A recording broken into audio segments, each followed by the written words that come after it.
think you know Adolf Hitler? You've never seen him like this before. Hitler's contemporaries, from his birth in Braunau to his death in the bunker, authentically flesh out the picture. Who was Hitler? Hitler neither finished school nor had any vocational training. He occasionally lived in homeless shelters or on the street. He refused to pursue a regular job. To this day, it seems inexplicable that he could come to power. Out of nowhere, Hitler became the Führer, leader of the German Reich, one of the most powerful men of the 20th century, starting an inferno that engulfed the world and brought death to millions of people. The nation worshipped him and followed him blindly into the abyss. But during his lifetime, he kept his origins and his life secret. No one should know how or who he was. Fascinating and oppressive accounts from companions, friends, and enemies, as well as the most extensive collection of archive material ever shown, much of it hitherto unpublished, reveal who Hitler was and how he could become what he was: a notorious liar and an unscrupulous murderer. After the Saarland referendum and reunification with the German Reich, Hitler repeatedly declares that he has no further territorial claims and just wants peace.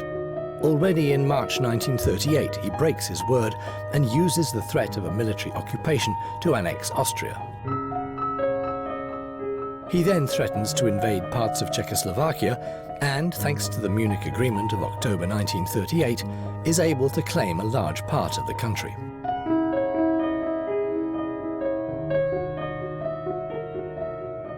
The German people are enthusiastic about the successes achieved without conflict. But Hitler secretly longs for war and continues with his aggressive strategy. After the shock of his breach of the Munich Agreement and occupation of the rest of Czechoslovakia, Europe now waits to see if he will endanger the peace of the whole continent. Hitler is convinced that Great Britain and France want to avoid a war. Will he go further?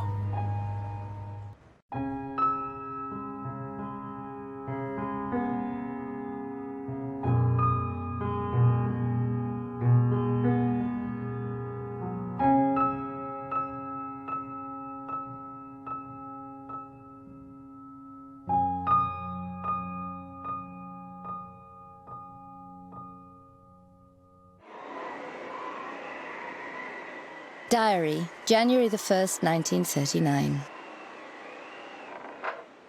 A new year. May it be a year of peace.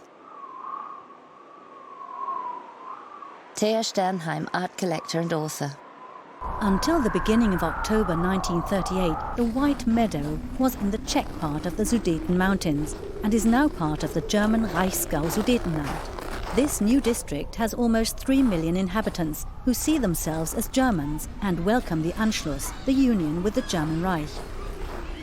The thus far peaceful extension of territorial dominion is also received extremely positively in the other parts of the German Reich. On the 13th of February 1939, Hitler tells a few confidants that he intends to take action against the Czechs in mid-March. German propaganda is adjusted accordingly.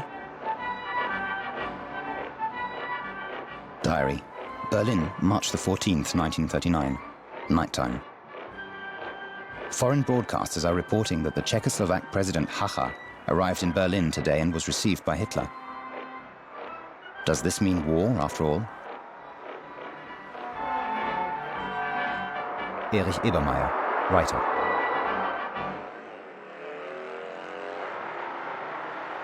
In the meantime, I dealt with the transcription of the statement of just a few lines, reading, "The Czechoslovak president has declared that he has trustingly placed the fate of the Czech people and country in the hands of the Führer of the German Reich.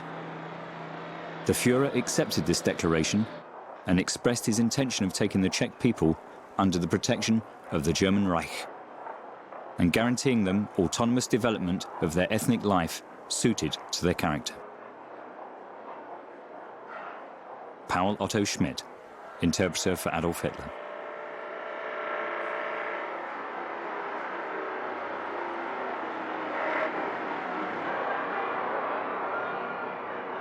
For 3 hours, Hitler conducted a discussion with the president of Czechoslovakia. We all knew that it was about war or peace. Suddenly the door opened, Hitler rushed out and proclaimed, "So people, good news. Hacha has signed the agreement. I will go down as the greatest German in history." Christa Schröder, Hitler's private secretary.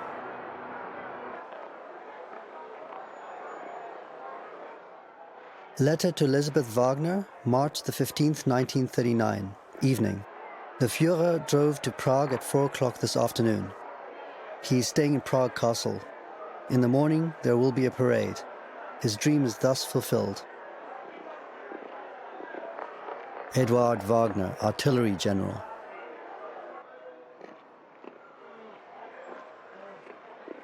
Diary. Thursday, March the 16th, 1939. The Führer had the contents of Article 13 on the establishment of the Protectorate announced over the radio. Henrietta Schneider, housekeeper, East Prussia. After World War I, the Allied victors awarded the Memelland to Lithuania. After threats of military force, Hitler sets an ultimatum for bringing Memelland home to the Reich. In the face of a complete lack of international support, Lithuania complies. Letter to Elizabeth Wagner, Berlin, March the 22nd, 1939. The Führer will move into Memel, East Prussia tomorrow, but there will be no fuss made about it in the rest of the world. Eduard Wagner.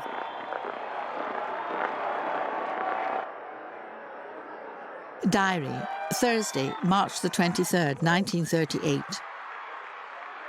Around 2:30, the Führer spoke to the Memellanders. He had come to Memel in the armoured ship Deutschland with a whole fleet. His words were uplifting. Henrietta Schneider.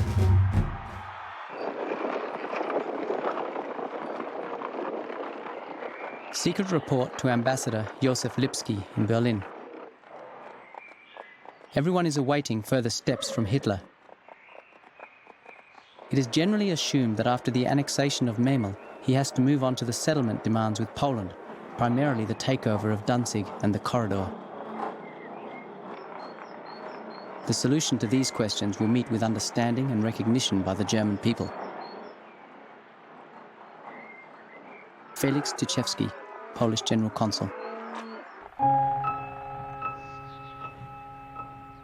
A meeting in Schorfheide near Berlin in spring 1939. Hermann Göring and the British ambassador Neville Henderson. We had reached the last act of the drama, and the curtain for it had gone up on that momentous March the 31st, when Mr. Chamberlain had announced our agreement with Poland. Neville Henderson, British Ambassador to Germany.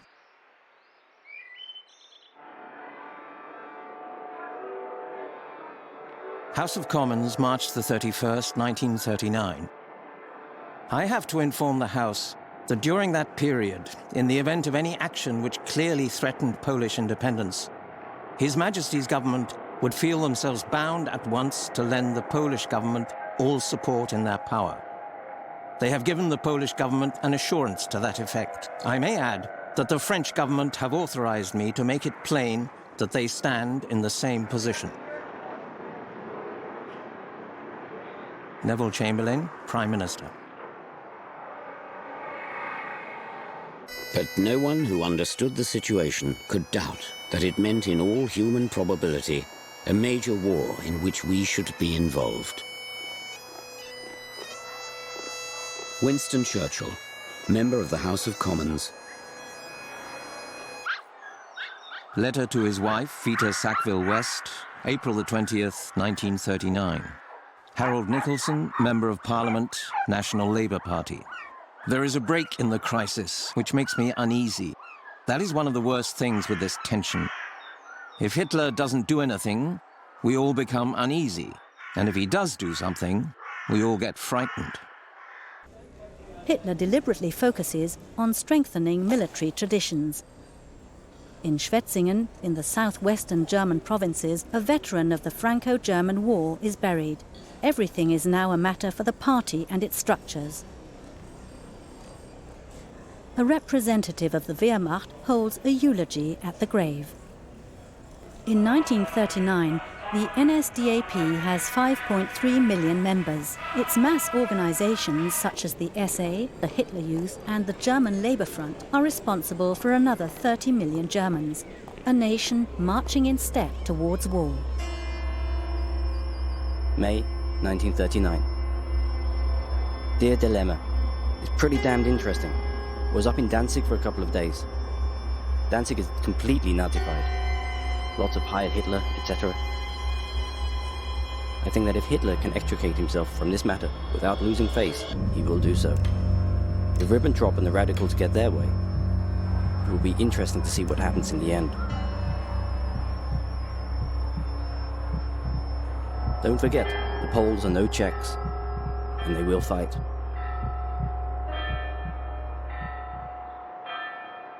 John F. Kennedy, letter to his childhood friend, Kirk Lem Billings.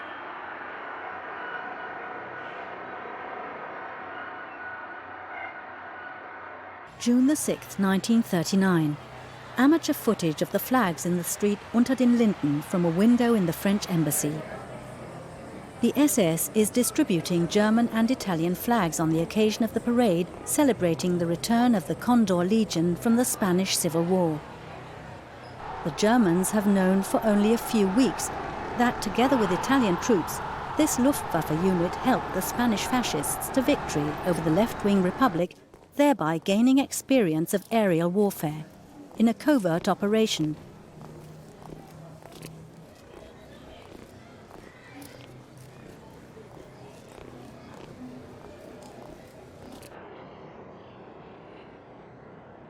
Speech at the Carlton Club, London, June the 28th, 1939. What is Herr Hitler going to do? Is he going to try to blow up the world or not? The world is a very heavy thing to blow up. An extraordinary man at a pinnacle of power may create a great explosion, and yet the civilized world may remain unshaken. But the world will go on. Winston Churchill.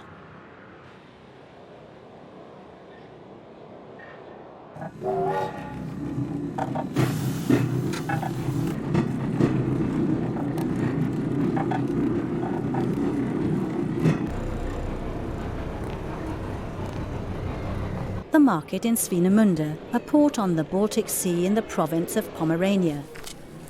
In the mid-1930s, per capita income in Germany is only half that of America.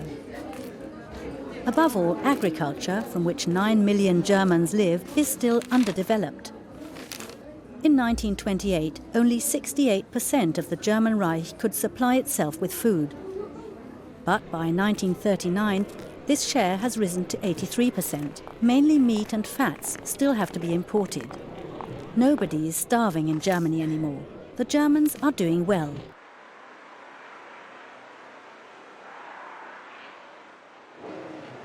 In my memory, the summer of 1939 will remain a strange unreality of a cosmically disturbed world, as a tragically terrifying calm before the storm.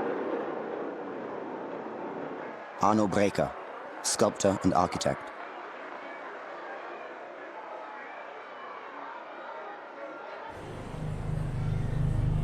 July the 2nd, 1939. Rudolf Hess deputizes for Adolf Hitler in his function as leader of the NSDAP at the Gautag on the Siegfried Line district celebration in Kaiserslautern, only 40 kilometers from the French border. Since 1936, Hitler has been building the 630-kilometer-long Siegfried Line along the border with France, Belgium, Luxembourg and the Netherlands. Up to 1 million men from all over Germany have been conscripted to work on the fortification of the western border.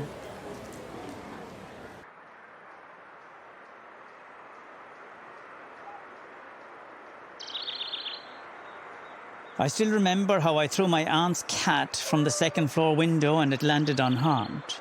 When it had kittens, my cousin Maurice was told to dispose of them. One by one, he hurled them against a wall like snowballs, and they fell lifeless to the ground like empty little bags. This was the first experience of death through violence and a foretaste of what the Nazis were to inflict upon the population of Alsace. Tommy Ungerer, A Childhood Under the Nazis.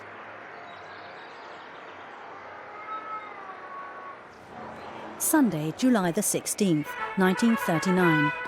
A Guard battalion has lined up before Adolf Hitler outside the Museum of German Art in Munich. Since this summer, Wehrmacht officers and party officials are allowed to wear the white tunics as a dress uniform. Hitler, followed by Reichsführer SS Heinrich Himmler in black SS uniform, walks up the steps of the museum. Inside the museum, too, there are almost exclusively uniformed men to be seen. One of the few civilians present on this summer Sunday is the museum's director, Karl Kolb. Uniforms are omnipresent in everyday life in the German Reich.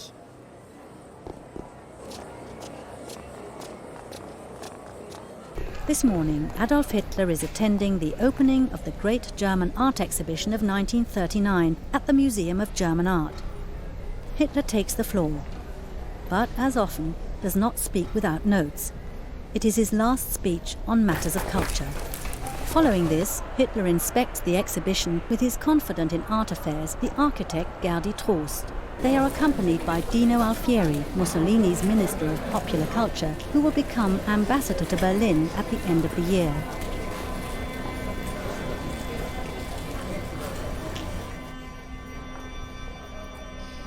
Most of the exhibiting artists are in tails.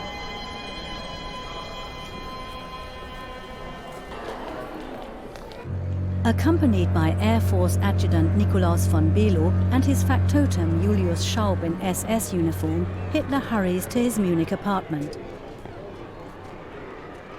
In the afternoon, more than 30,000 participants in the 2,000 Years of German Culture Parade will file past the Führer. Ashram at Warda, Congress Party of India, July the 23rd, 1939. Herr Hitler, Berlin, Germany. Dear friend, friends have been urging me to write to you for the sake of humanity. It is quite clear that you are today the one person in the world who can prevent a war which may reduce humanity to a savage state. Are you really willing to pay that price for an object, however worthy it may appear to you to be? Will you listen to the appeal of one who has deliberately shunned the method of war, not without considerable success? Anyway, I anticipate your forgiveness if I have erred in writing to you. I remain your sincere friend, Mahatma Gandhi.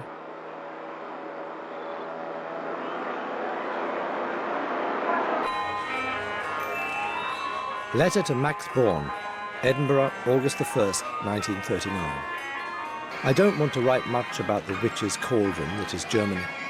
Those who, like you, participated in 1933 have no idea what it is like in 1938-39. Words cannot describe how this great nation is tearing itself apart. Otto Toeplitz, German mathematician of Jewish descent.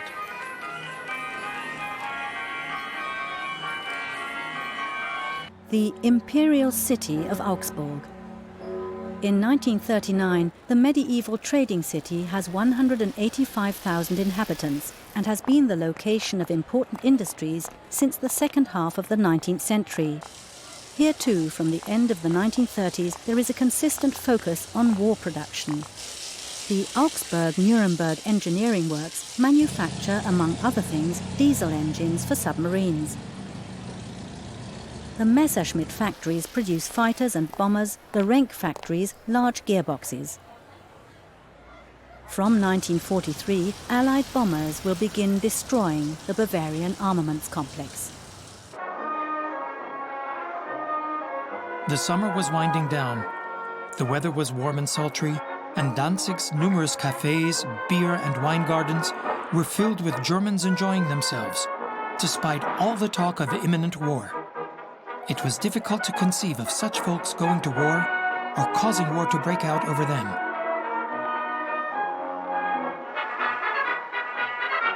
William Shirer, correspondent for the Columbia Broadcast System in Berlin.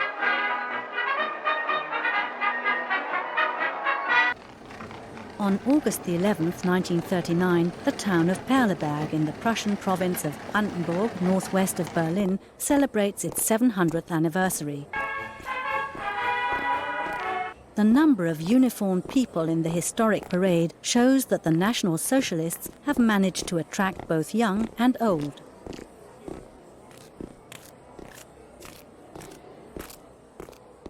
A music corps of the Luftwaffe.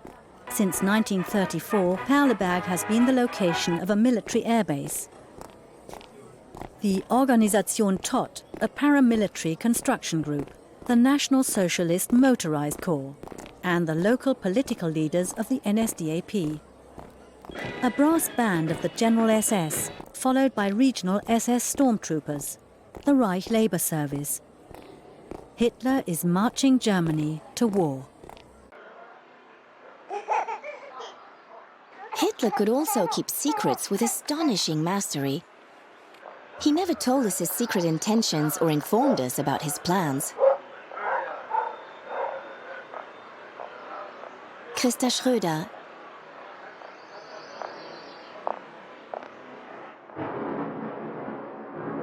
August the 13th, 1939. Obersalzberg. Paul Otto Schmidt, interpreter of Adolf Hitler. Hitler was completely set on war. The British are guilty of everything. The Poles have a serious lesson to learn. The democracies are inferior to Germany and will never fight. Was the recurring keynote of the German dictator's speeches.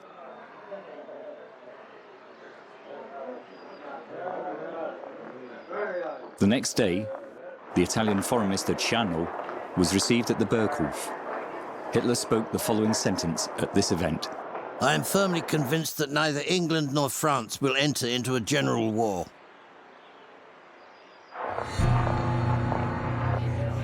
Italy's foreign minister cannot talk Adolf Hitler out of his war plans. The Kingdom of Italy is tightly bound by the Pact of Steel to the German Reich. However, the Duce, Benito Mussolini, reveals to Hitler in a letter that the country is not prepared for war. When Hitler gives the order to invade Poland, Italy withholds its allegiance. Hitler doesn't even bother to answer a final attempt at mediation by Mussolini.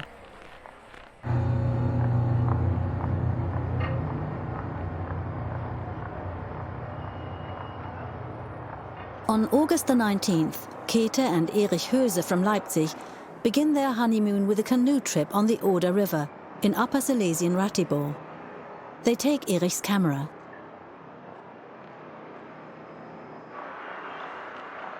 As I look back at the summer of 1939, I see that I remained woefully ignorant of the secret agreement between Nazi Germany and Communist Russia. William Shirer, U.S. journalist. For 12 days, the newlywed Leipzigers paddle down the Oder.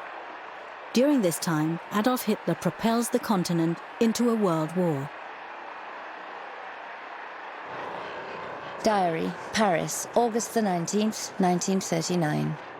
Announcement of a German-Russian non-aggression pact. Thea Sternheim. At the end of July, on Hitler's approval, Foreign Minister von Ribbentrop and State Secretary von Weizsäcker set the foundations for an agreement with the Soviet Union, which also includes the partitioning of Poland and the Baltic states. Hitler is in a hurry because he believes autumn rains will prevent a motorized war in backward Poland. On August the 19th, Stalin accepted Hitler's offer with both hands after Hitler had suggested splitting the Baltic into spheres of influence. I noted, but if Ribbentrop travels to Moscow, it means Russia is inviting Hitler to invade Poland. Ernst von Weizsäcker, Secretary of State at the Foreign Office, Memoirs.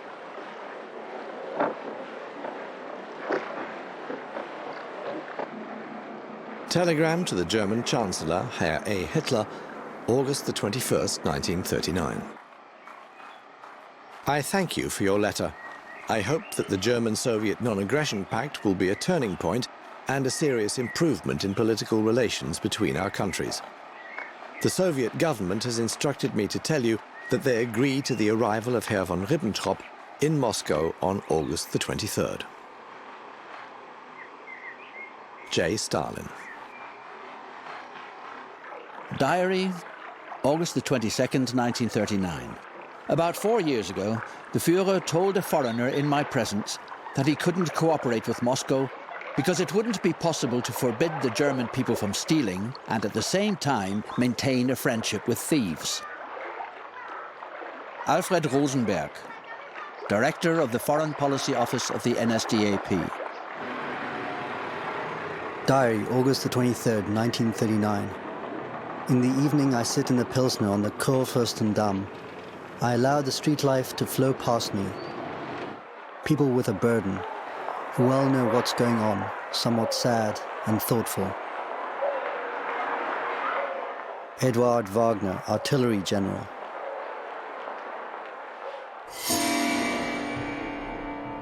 August the 22nd, 1939. The speech in which Hitler addressed military leaders took place in the great reception room of the Berghof. He was of the opinion that, ultimately, the Western powers would not take up the sword. Erich von Manstein, Lieutenant General. Addressed to the Commanders-in-Chief of the military, August the 22nd, 1939. It was becoming clear to me that a dispute with Poland might take place at an unfavorable time. Here is the basis for this finding.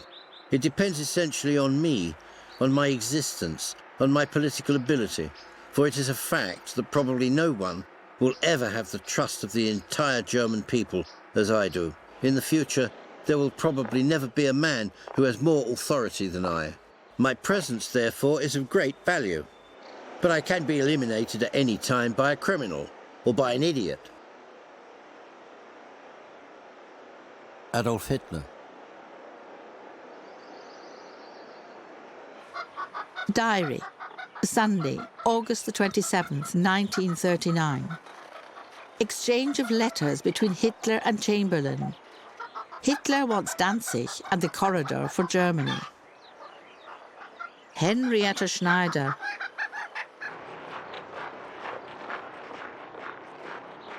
Suffocatingly humid days full of fear and expectations. Very calm, now only a few cars, but trains, almost without a break, whistling shrilly. You can't do anything, can't think, can't feel anything other than no war. Marie-Louise Kaschnitz, author, notes.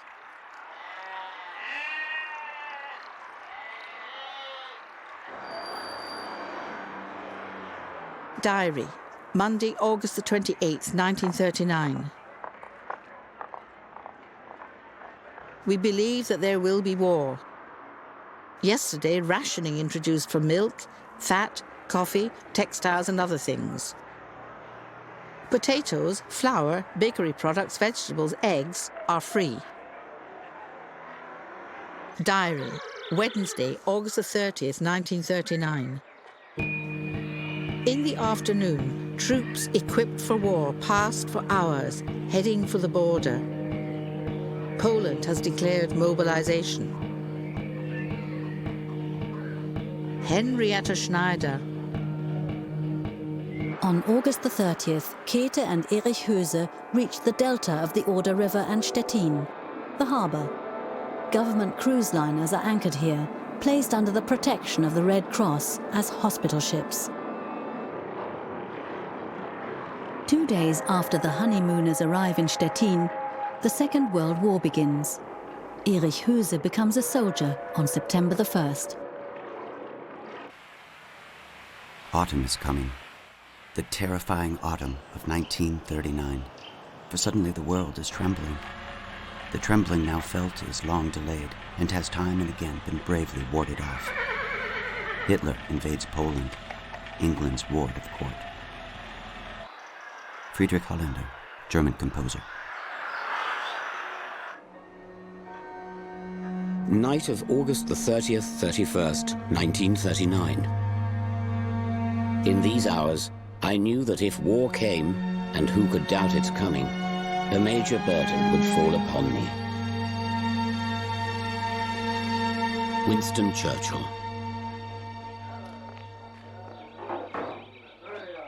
Edward Wagner, Diary, August the 31st, 1939. With General Halder at 5 p.m., I read the Führer's order. The Supreme Commander of the German Armed Forces, August the 31st, 1939. Secret command material, top priority, only via officers, 8 copies, second copy.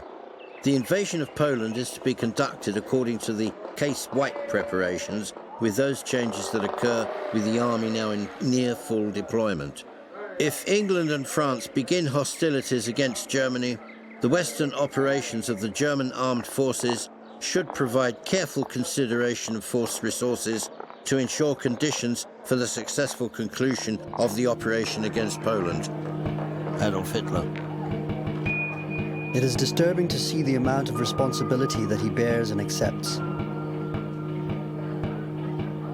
Edward Wagner. Private War Diary, General Franz Halder. Demands of the Führer on the military leadership. Destruction of Poland equals elimination of its living power. It is not about achieving a specific line or a new border, but about destroying the enemy. The means are of little concern. The Führer will no longer speak to anybody from outside. Consultation. We stay in the Chancellery until midnight, and then sleep. Tonight, fate will take its course. Joseph Goebbels, Diary.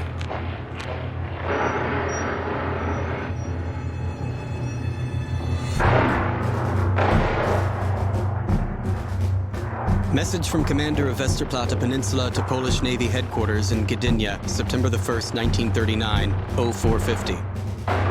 At 0445, the armored cruiser Schleswig-Holstein opened fire on the Westerplatte with all its guns. The barrage continues. Henryk Zukarski, Major of the Polish Army. In Zeiten schwerster polnischer Bedrohung erklärt Danzig am 1. September 1939 seine Heimkehr ins Reich. Noch haben sich bewaffnete polnische Banden im Postgebäude verschanzt. Sie bedrohen von hier aus den Frieden der Stadt. Männer der Danziger Heimwehr räuchern im Schutze eines Panzerwagens diesen gefährlichen Schlupfwinkel aus.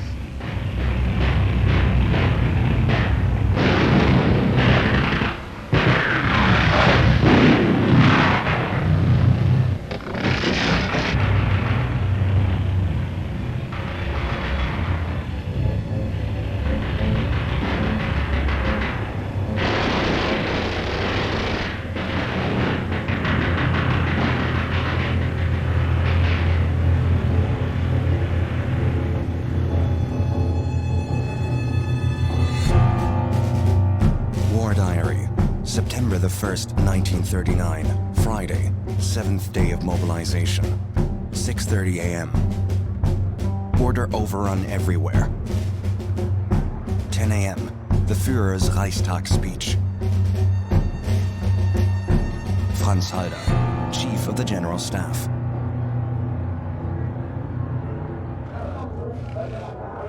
Diary, Friday, September the 1st, 1939. Poland has rejected Hitler's offer. The radio announces the actions of our troops in all of Poland.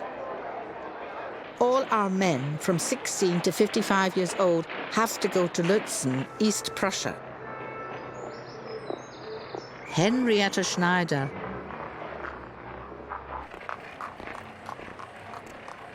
Now we are at war. God grant that not everything good and valuable should perish. The less time it takes, the better. Yet one must consider that our opponents are not going to reach a peace agreement with Hitler and Ribbentrop. What this means? Who would not be able to see the consequences?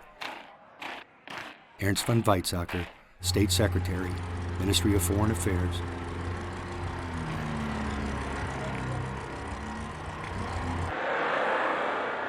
Morning, 10 a.m. Reichstag session. Hitler appears, deadly serious. For the first time in field grey uniform. Members of Parliament rise silently. Then Hitler speaks without notes, describing the events of the last days. Then comes a sentence. Since 5:45 a.m., we have been returning fire. Rudolf Jordan, provincial NSDAP leader. Address before the Reichstag, September the 1st, 1939. I have once more put on that coat that was most sacred and dear to me. I will not take it off again until victory is secured, or I will not survive the outcome. Adolf Hitler.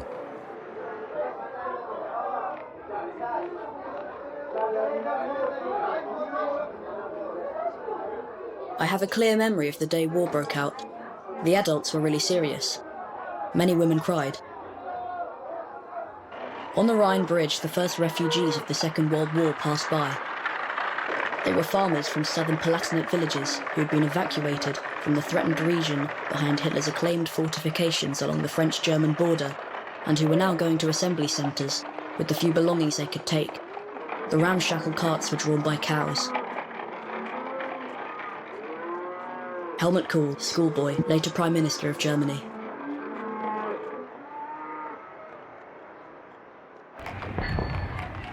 Toward the evening of September the 2nd, our son Heinrich was killed in action. The site of his swift and untimely death was the Tuchola forest region at the train crossing near Kronovo. It occurred while Heinrich, a lieutenant and leader of the 1st Platoon of the 9th Infantry Regiment, was advancing against Polish riflemen ahead of his troops. Our son Richard, who is in the same regiment, held the death watch for his brother until the early morning hours of September the 3rd. Ernst von Weizsäcker, Memoirs. In the early hours, 4 a.m., of September the 3rd, I was accordingly instructed by His Majesty's government to arrange for a meeting with the Minister for Foreign Affairs at 9 a.m. I accordingly handed the final ultimatum from His Majesty's government to Dr. Schmidt at precisely 9 a.m., pointing out that, unless satisfactory assurances were received by His Majesty's government before 11 a.m. British summer time of the suspension of all the German forces from Poland, a state of war would exist between our two countries as from that hour. Neville Henderson.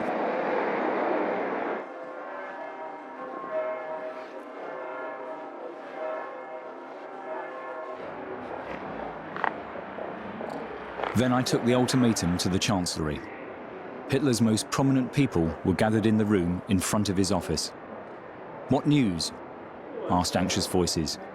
I answered with a shrug, "Schools cancelled," and entered the next room where Hitler was sitting at his desk, while Ribbentrop stood at the window. I remained some distance from Hitler's desk and slowly translated the ultimatum of the British government. When I finished, there was total silence. Hitler sat as though turned to stone, just looking straight ahead. After a while, he turned to Ribbentrop. "What now?" Ribbentrop replied with a quiet voice, "I suppose the French will issue an identical ultimatum within the hour." As my job was now finished, I left and told those waiting outside, in 2 hours, a state of war will exist between England and Germany. Goering turned to me and said, "If we lose this war, then may heaven have mercy on us." Paul Otto Schmidt. Berlin, September the 3rd, 1939. When Coulondre returned to the embassy, he was visibly shocked. Without a word, he sat down at the table of the large conference hall and reported the dramatic minutes in the Chancellery. He then paused for a moment, and suddenly this man burst into tears in front of us. Paul Stelin, Air Force attaché in the French Embassy in Berlin. When France and Great Britain declared war on Germany on September the 3rd, people could hardly contain their happiness. The mood, and not only in Warsaw, was enthusiastic. I immediately sent my sister, who had moved to London with her husband a few weeks earlier, a postcard.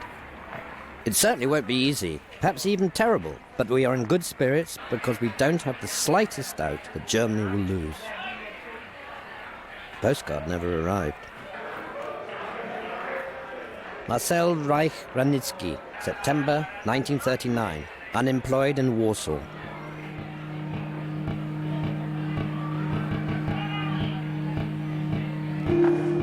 War Diary, September the 3rd, 1939, Sunday. 9th day of mobilization. Declaration of war from England, 11:30 a.m. France, 5 p.m. Order for the transition to a war economy.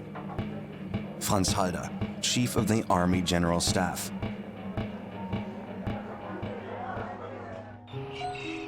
We were woken up at 6 a.m. by a man in a dinghy banging on the side of our boat. You guys English? Yes. Well, lots of luck. You've just declared war on Germany. We never spoke a word, just went below and filled 2 teacups with warm gin. When we finally arrived at Catalina and joined the others, we found a somber group. Nobody knew quite what to do. Like millions all over the world, it was beginning to dawn on us that we were pawns in a game that had got out of control.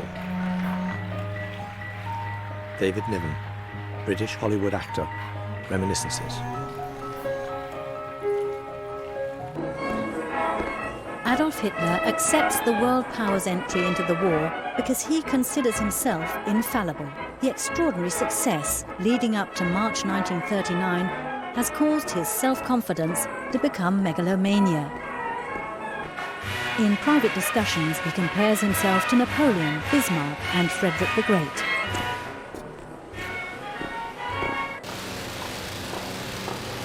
Letter to Johanna Nossa, September the 3rd, 1939. We leave Berlin in a couple of hours. For me, this means going through thick and thin with the boss. I don't want to think about the fact that it may come to the ultimate. But if so, then my life will no longer have any value. Christa Schröder.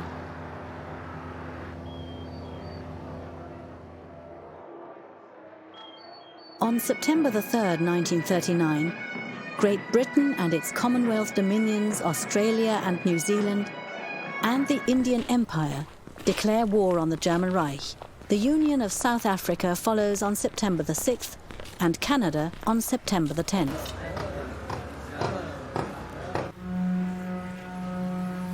I remember the amazement when the message came in that Churchill was going to be appointed to the War Cabinet. Holding the ominous press dispatch in his hand, Goering stepped from the doorway to Hitler's living quarters and said wearily, "Churchill's in the cabinet. That means war really is about to begin." Albert Speer, Memoirs. Churchill loves war. He makes no secret of it. Even boasts about it. Joe L. Sawyer, bomber pilot, Royal Air Force. Diary, Wednesday, September the 6th, 1939. We shall fight to the last and may win, but I confess I don't see how. Sir Alexander Cadogan, British Under-Secretary of State for Foreign Affairs. War Diary, September the 13th, 1939. The Fuhrer's motorcade roared by. We saw our Fuhrer. He was going to the front. Gerhard M., soldier, Flensburg. If a shot is fired from a house behind the front line, the house will be burned to the ground. If a shot is fired from a village behind the front and it can't be determined which house the shot came from, the entire village will be burned down. Fedor von Bock, commander of Army Group North, order of the day.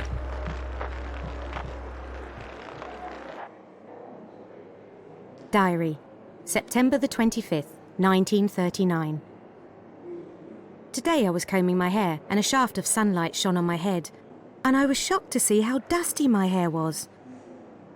I had no grey hairs in my glossy thatch, or very few before the war. But if I keep on like this, I'll be white by Christmas. Nella Last, housewife, Barrow in Furness, Lancashire.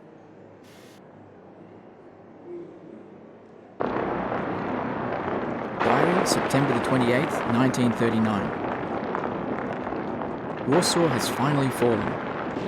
Mountains of corpses have to be removed. The Russians are marching into Poland and are moving up to an agreed demarcation line.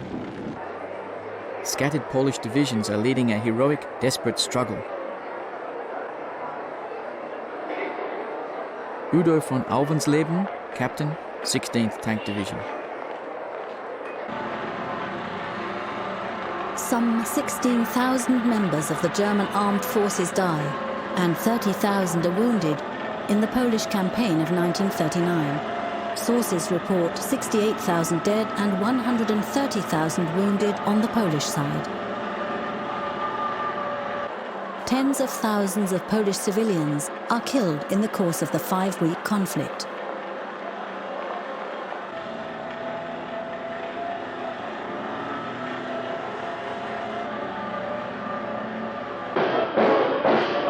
The next day in Warsaw, troops paraded in front of Hitler. The Lanchner brothers filmed him. I was standing near Hitler and saw how the troops looked at him, mesmerized. Without exception, they appeared ready to do anything for him. If he were to give the order, they would die for him. Leni Riefenstahl, director and actress. In addition to the free city of Gdansk, western parts of Poland are annexed and added to the Greater German Reich. From October 16, 1939 onwards, the remaining central Poland is subject to the authority of a German civil administration as a general government. The successful combat troops are immediately transferred to the Western Front and replaced by occupation forces. These usually consist of older reservists who have served in the First World War. According to the Hitler-Stalin pact, Eastern Poland falls to Russia. The German-descended families living there are relocated to Greater Poland. The landscape around the city of Posen, which is Reichsgau-Wartheland, is affiliated to the Greater German Reich.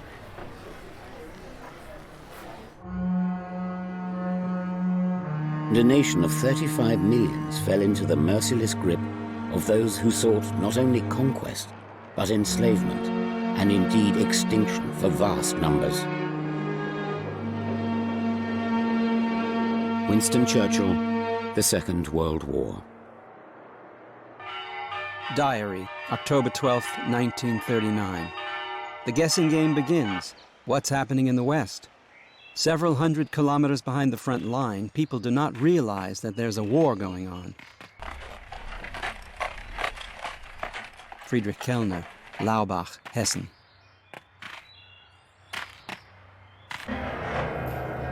Hard work. One has made one's mark in Germany when one is allowed to work late at the office. In part, the military qualities of the Germans are linked to their industriousness.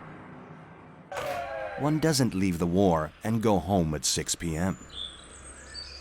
Hans Habe, Hungarian-Austrian-American writer and newspaper publisher. Diary, December the 31st, 1939. Cyril Joad pounds pacifism after dinner. His line is that the ordinary person in England would be less unhappy after a Nazi victory than if he or she lost their sons, lovers, or husband. I do not stay to watch the new year. The old year is foul and the new year terrifying. What shall I have to record this time next year? Harold Nicholson.